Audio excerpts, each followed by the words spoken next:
nawe ntiyarashobotse ari muri studio aza kuryamanamo n'umukobwa.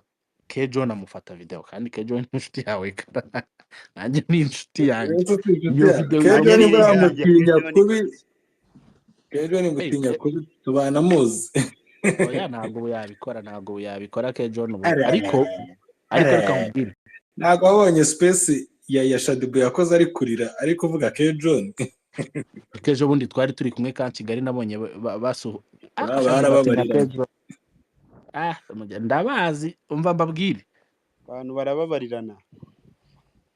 hari ibintu reka babwire simurebe iyi community yacu y'abantu bavuga ikinyarwanda uriya mu bintu abantu bahuriye ku muco ururimi baba ari abantu bamwe ariko ntabwo turi abantu beza. I'm telling you abanyarwanda ntabwo turi abana beza.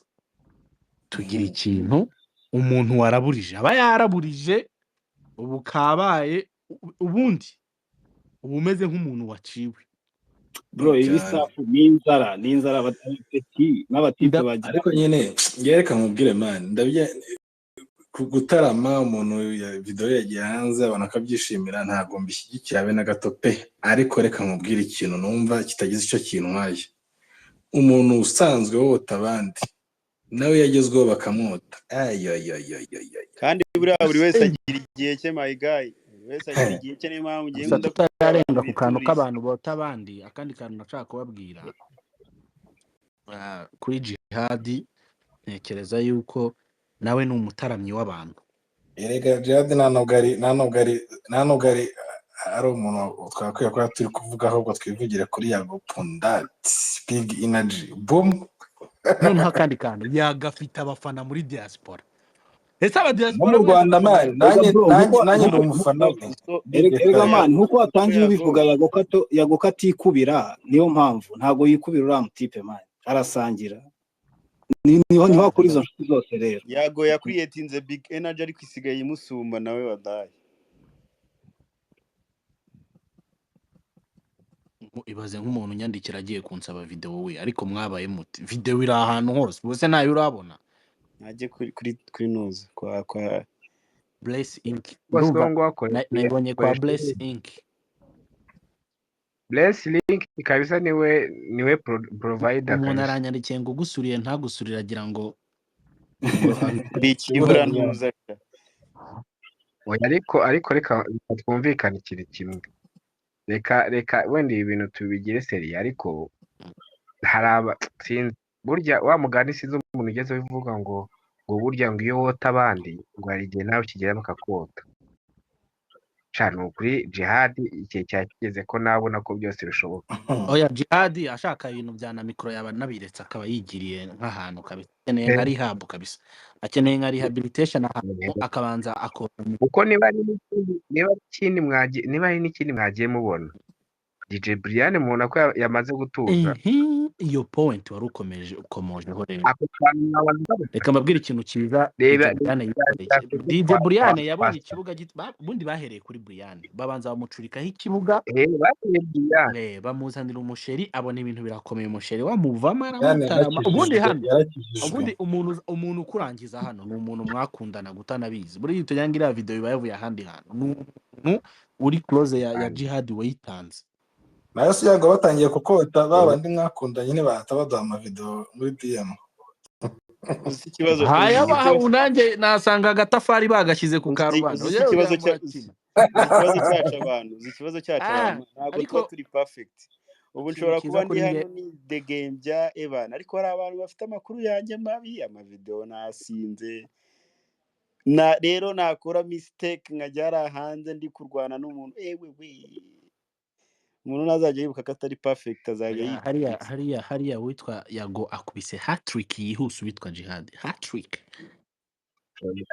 Jumva si hat-trick gusa yakubise DJ Brian yakubise uyu nguyu umva cyakoze so kubabeshya genda reba ikiganiro cyakoze kubise bro Yago ni umuhata kubita umuntu inshyire toverso kandi ibintu naye nayibonye ejo bundi umuntu yarambwiye atari ko mwe murakina na Yago ntago Yago mwamuretsemo akibera uriya mujene no brain yarabahagurukiye no brain wenda we wagize amahirwe yo kugera iruhande rwa Yago man njye nabaye inshuti na Yago yari kuramujama niba ari umuntu ugira amakuru i Kigali kandi atajya ngo kuyashaka ngo kuri tele abantu bamwikundira baraza bakamuhereza tu nese umu boyfriend wa Brian se yaje akavuga ukuntu Brian ari umuntu udashobotse tukumirwa ibiganiro birahari naye nabibonye nayo ntago ndi guhimba hano niboneye ikiganiro umusheri wa Brian yaraje avuga ukuntu Brian yamwiciye ngo ubukwe ngamurira udufaranga ndumirwa nabane uyu muntu wamujama Marinette ko narebye video gice mbwira ngiye gusubiramo ndeba